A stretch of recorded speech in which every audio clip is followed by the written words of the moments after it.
everyone, welcome to my vlog. I am Cheryl G. Guajayo, a grade 12 student under General Academic Strand of the Manheg National High School. So for this video, I am going to share what is multimedia and ICT all about. What is multimedia? Multimedia is a form of communication that uses a combination of different content forms such as text, audio, images, animations, or video into a single interactive presentation, in contrast to traditional mass media such as printed material or audio recordings.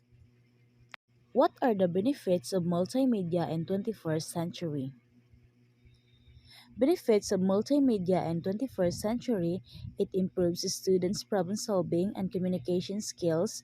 Multimedia content helps to vary and enhance the learning process and leads to better knowledge. Multimedia can serve to shape the social context in which literary works can be. So let us proceed the information and communication of technology or ICT and its benefits.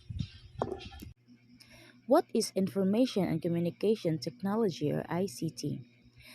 ICT stands for Information and Communication Technology, which include digital technology such as computer and internet, which are the potential powerful tools for educational change and reform. What are the benefits of ICT in 21st century? ICT can affect the delivery of education and enable wider access to the same. ICT also enables economic growth by broadening the reach of technologies, ease of access to information.